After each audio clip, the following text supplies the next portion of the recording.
maybe those ones are supposed to die. But of course, huwezi waangalia wakufe, unanipata? No, yes, we go in farming. So now, our management report indicate how many piglets did you win? How many piglets were born?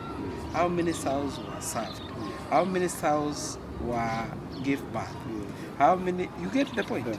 So when I look at my management report and they are achieving 90 to 100%, it is not my duty to go and end. Because now if the sow give birth to 20 and 5 are supposed to die, 5 dying is okay. Because 20, who is going to raise 20? The problem is utaanza kukuja na minyonyi. Yes, nimeona people wananua, nimeona kuna these companies wameanza kuuza nani ya nguruwe. It is so acceptable at our current state to have a litter size of 12. If you win 12, you're on the perfect side of production. If you win 10, you're in the if you win 12, you're in the perfect side. Because I was told the perfect sow should have 14 teeth. The ones people are telling others, someone told me 18 is a disability. He told me even if you have something with 18 or 18, we cannot be sucked by the piglets. So he told me, the problem with us farmers, we get into farming with a lot of expectation. Inizalia 23 kwa sababu kwa zaki na za 20, nile all of them. Alafu zina take 8 months kwenda market. Yes, tuna grow pole. So the problem tuko nayo with us farmers, tuko na very high expectation. Very high expectation. Na tupeleki mahali. Yes. I think as you have mentioned, you have put it rightly, is a question of sustainability. Sustainability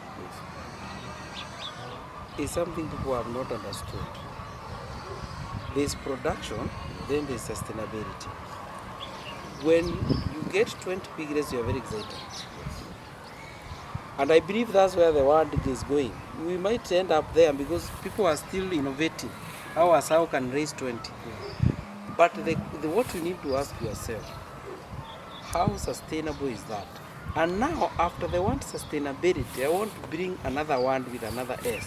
I talk about 2S. Self-sustainable.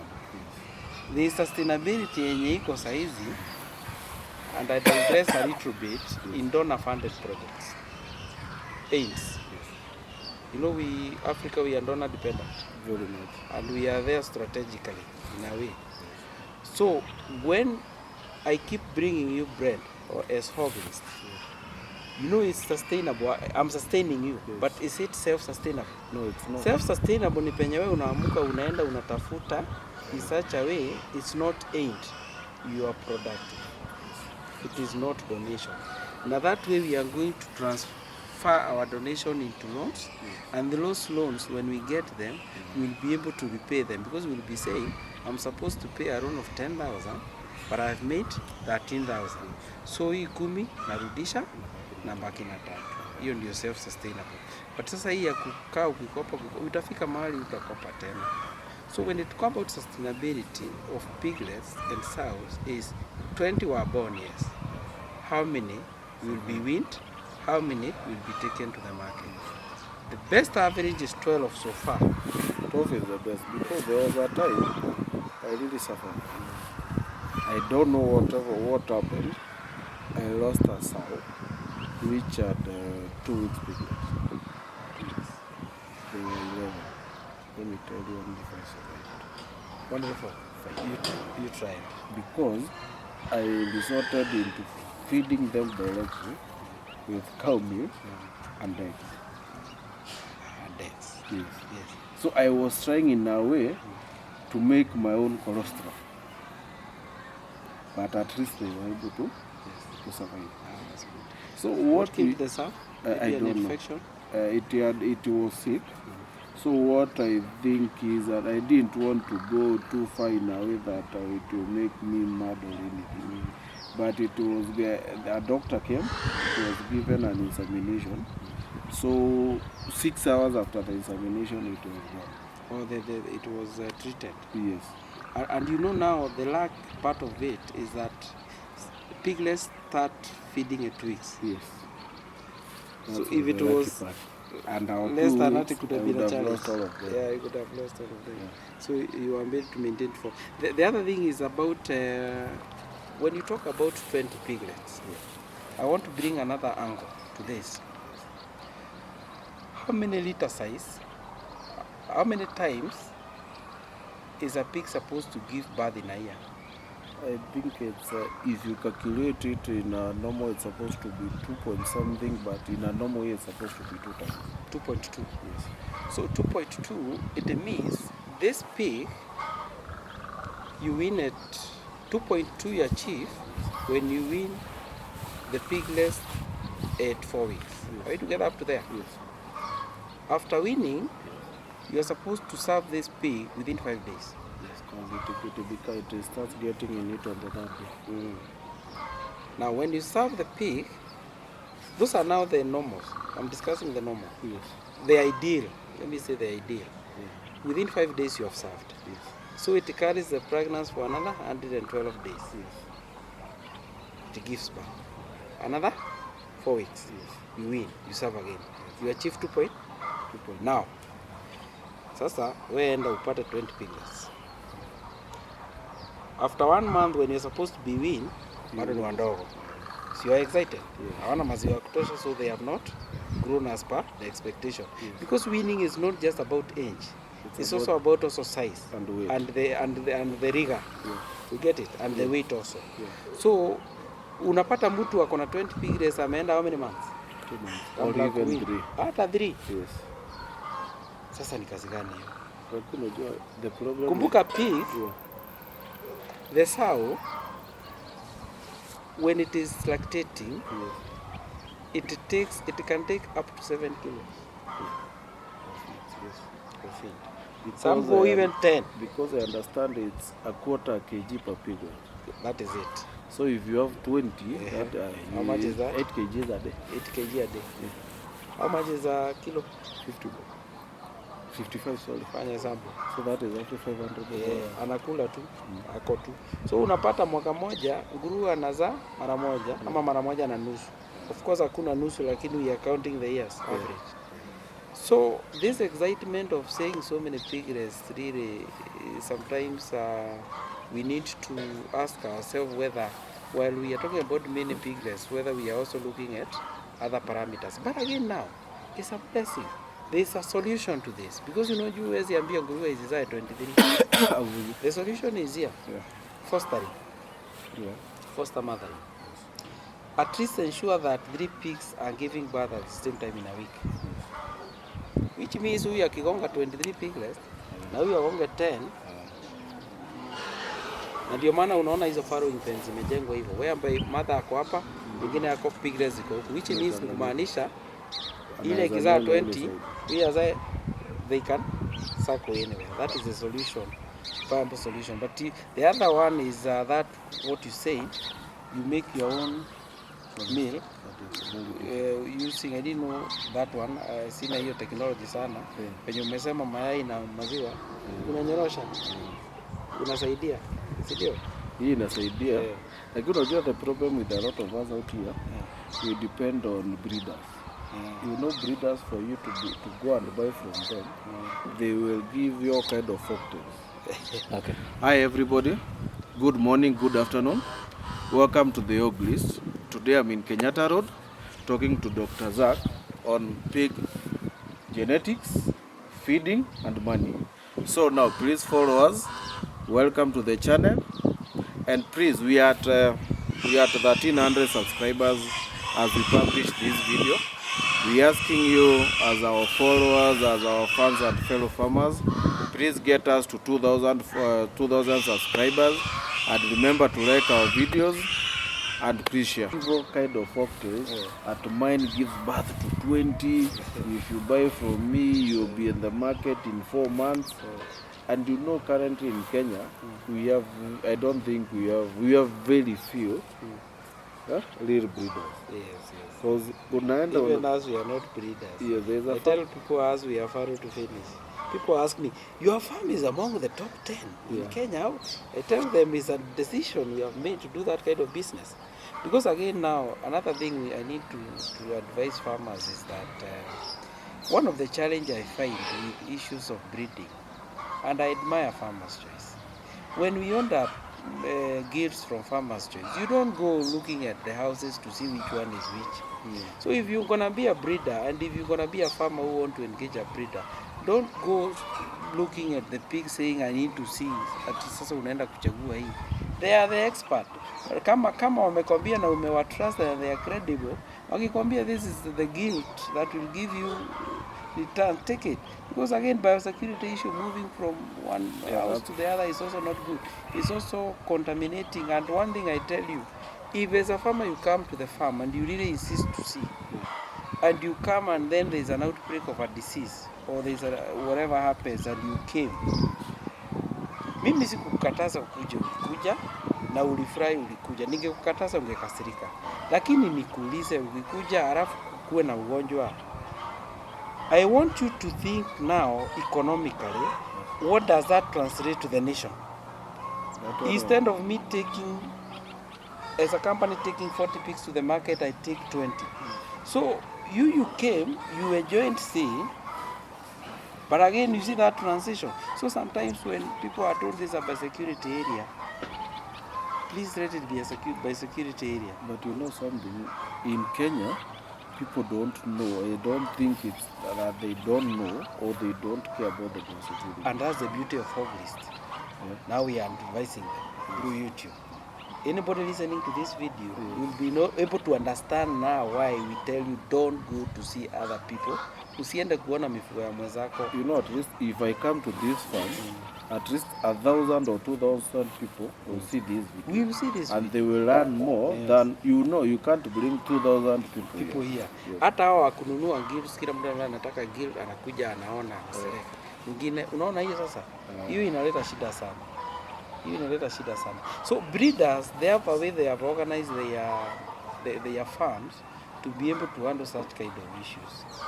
You know, in Kenya we have breeders. Very few, but and we have these other ones who are always selling is it the white lion or the white elephant?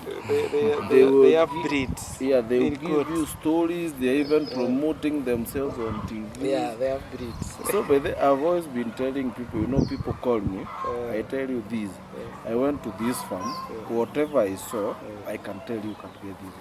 But whatever I saw in the other farm, it's very different. So, we learn, I tell people is in farming, I'm also a farmer. In farming, you never stop learning.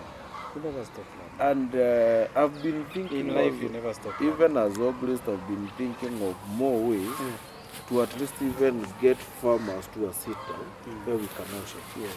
Not just today I'm with you. The next time I come and sit here, I at least get you as an expert. I get someone who has been keeping pigs for a while, and I get a newbie, who are the person who has started keeping pigs. So by that we get to share our knowledge and understand whatever we are doing to get more information on people. Because when today I didn't know if a pig has drooping ears, it's not a good model. So I got to learn something. So if we start learning about farming every day, life would be easy. Yes. They are like now I learned something very interesting. You see, when like now you have learned about droopy ears. I learned something when I'm still over that. But when mkubwa, I bring a guy here and he tells me, you know, now I'm very excited, you know, but I'm struggling. And he tells me, nguruwe asifai kuja kukuona ukikuja kutembelea, zinafaa zikuwe zimelala. It was very interesting. And you know that I never learned that in the university. But I learned that in 2021. That's how many years ago? 4 years ago. 4 years ago.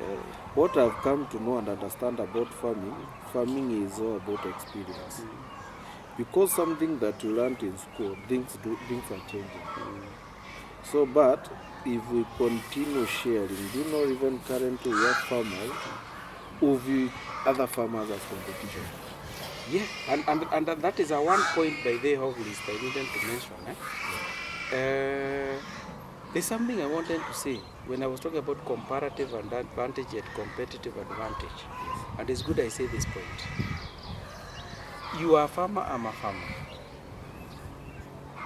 My competitive advantage or the way I become better than you should not by killing you. Yes. You get my point? Yes, I get it. That is destructive competition. Inaitwa monopolistic, whereby you kill the other, you remain. So it means you have remained with the same quality. Now you are likely to make it more poorer because now you have no competition. The way we should compete as a country or even as people in leadership is I to improve myself. And how can you improve yourself? You can improve yourself by learning more. You can improve yourself by improving your product to become better. You can improve yourself by improving your processes to have a better process. You can improve your market. You can improve your supply of raw material, or you can venture into other supporting businesses so that you improve yourself and you are able to outreach your competitor. That is the way it's supposed to be. That way, you keep improving your quality, and that country you're going. Now that can only be done through this one, creativity, and creativity is with these young people. Sisi imebaki kidogo sana. Two, innovation. Creativity is in the mind of these young people. They are very creative because sometimes it's God-given. It's not about going to school. School just opened them up. So that creative mind, it is creative, and you create an environment for creativity. Don't keep pushing them down, or don't conceal, or don't limit them.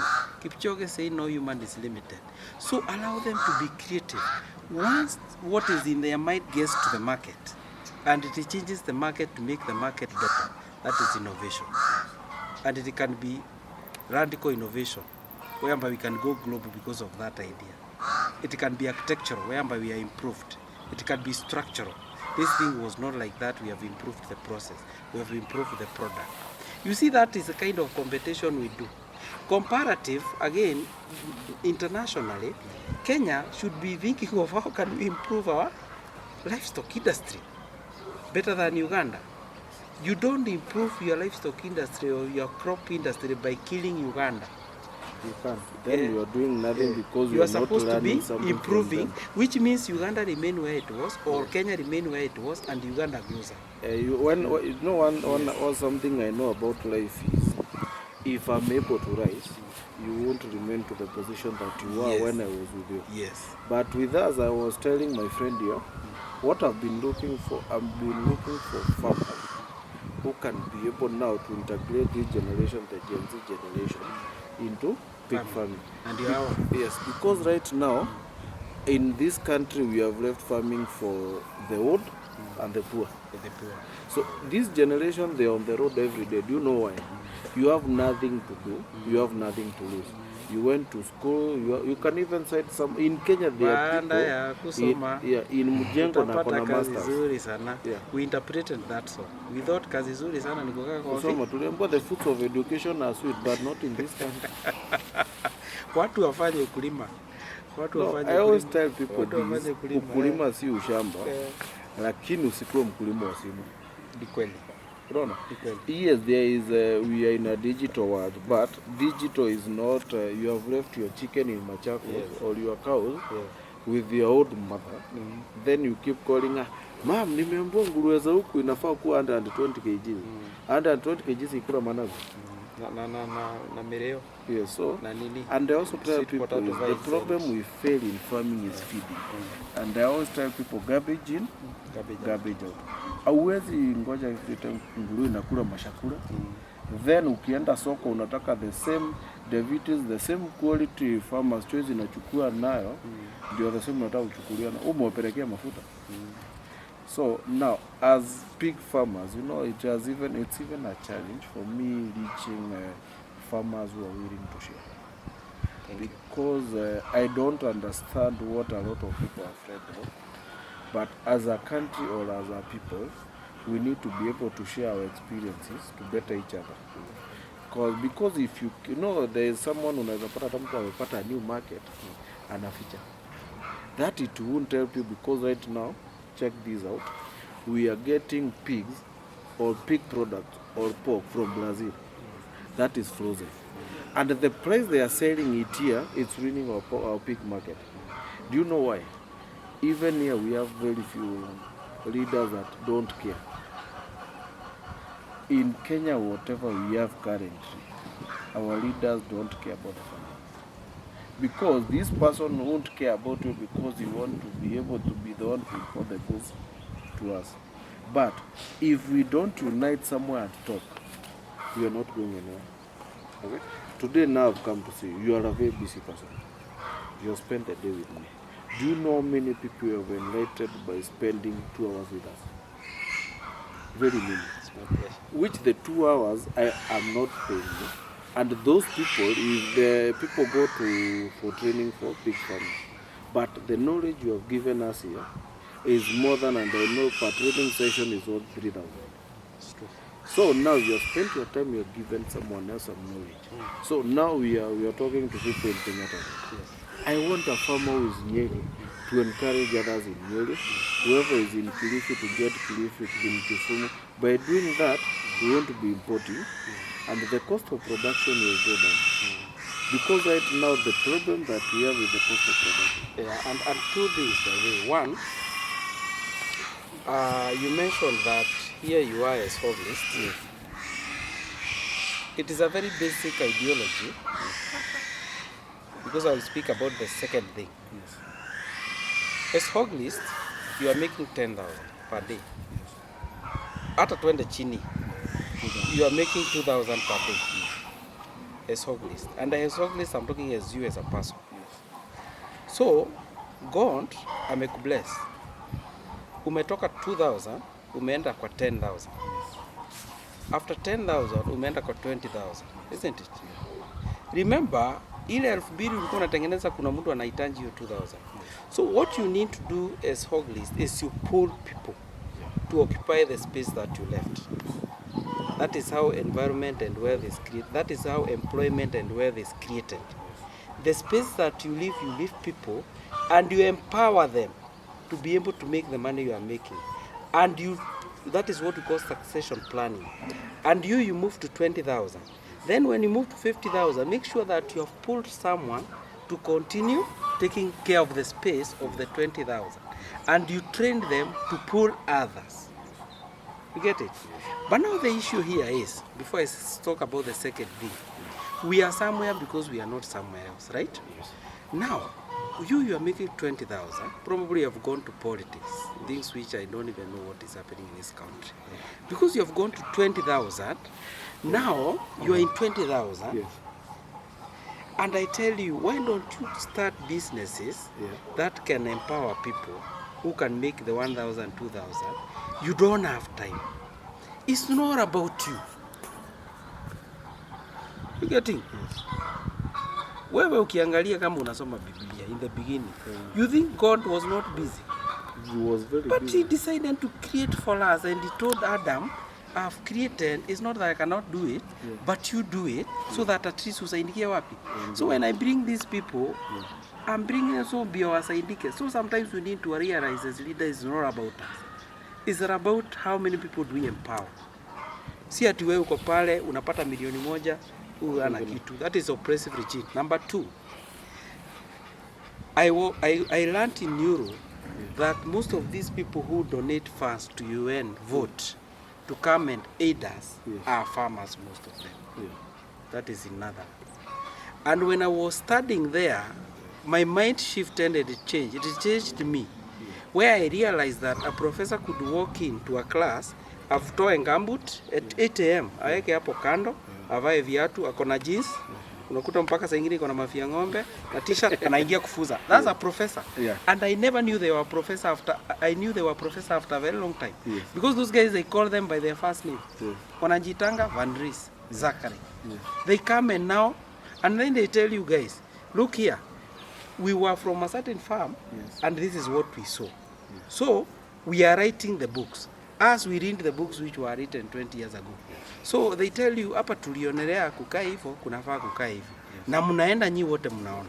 Nyi ni students. So muna interact na hao watu, then you visit their home, you find that they're just normal people. They tell you, we contribute because we know in Africa, sometimes some they will even say that Kenya is in Nairobi. They tell you, because we know you're having this challenge, so we are contributing each $1,000 to aid you in Africa. But what we do when we come back home? We steal the money. Sisi tunakuwa na msafara ya magari, security watu 1,000. Hauwezi hata, what is this? Do you know why they do that? Huko Europe, Yes.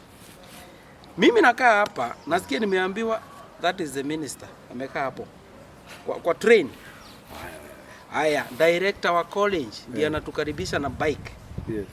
And normal people, they just, now their news are so clean that when you look at their news, they will be discussing about what project happened. Politics huko iko chini kidogo, hawako very keen on that. It still play a key role, but the politics should not go beyond the economic activities of a country. But you know us, our politicians, have to kill us or put us down for us to worship them. Do you see? If you want to worship, if you want them to worship you, suppress them. Yes. So that's why you see, if someone calls a political meeting here, it will get 100 people or 1,000 because they is getting 500 from there. Do you see? So these people, they steal from you, then they invite you to their homes to give you back your money.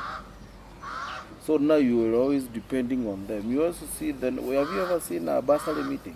I've seen a bursary where meeting. Mothers are kneeling yeah. for MPs for them to get and money. for the 500 shillings for your information, in my wisdom, this is me. This is me. You know now, donor funding, one of the criteria they look at is the number of people you have, the mass you control. So hii 200 unakuja kupewa because 500 ni mingi. Hii 200 unakuja kupewa. That person is creating a platform to showcase what he's doing so that he can be able to borrow. What he has borrowed is not just 200 grant money, it is a loan. Hiyo loan ndio sasa mtakuja kulipa through tax. Yeye labda atakuwa ameondoka kwa hiyo ofisi. Ameenda. Unaona hiyo maneno? So now these platforms you see these people doing, they are just showcasing so that now they are considered they have the mass because politics attract people, watu wengi. So ukionekana uko na watu wengi, even the people who want to support because politics shapes the country. Na investors also are keen on politics. They'll say we need to associate with a certain politician so that we can be able to invest in that country. So they come to you. So now you as a leader, and we can speak to them even if we are small people. One thing I want to say, transformation is personal. It starts with you. Ask yourself, where you attract the masses, where you attract the funding, the resources, how much wealth are you creating? Why can't you now translate that from giving these people 200, 500 to giving, instead of attracting 1,000 people and giving them 500 or 200, why don't you get 50 and create employment for them? Show them how to fish so that at least they're able to empower others also. That is the other perspective I would like to look at. That one will take a lot, but what I think and I know currently is it's up to me and you to lift the other person. Don't expect someone else to do it. As a person. That's the reason when I started pig farming or doing anything, I noticed we have a problem with our fields at home. Then I thought, how do we get here, or how can I influence this? So I decided, when I'm not doing anything else, when I'm not working, let me get a camera, because I'm a trained photographer. Let me get a camera and try to encourage others. When I was starting I started with this, I think he was the third or the fourth subscriber to the channel. So by the time we are getting, right now we are at 1,300, which we have tried, we have gotten to 1,300 under 1 year. And we subscribe more. So that's what we are trying to do is, if you create more awareness to people will understand about fish. And if you have something of quality, the market will be there. So I try to see, I relate my problem are the same as yours. So that's what got me here. And I want to keep going. And if I stop, maybe I say, acha kila mtu ajipange. It won't help me. It won't help. And at least, even though this one is not bringing money, but I'm getting knowledge. Yes. Today I've learned something from It's a you. calling. Tomorrow, maybe I'll go somewhere else and learn something. Yes. Let me tell you, baby, there are those people who call me.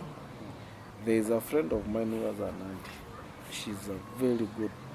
I will say she's the biggest fan. Okay? She's learning doing things, Yes. and she appreciates it. That's it enough. We appreciate. Yeah. And for the raw material, for the people producing raw materials or selling, trading raw materials, we understand there's a lot of adulteration. Very much.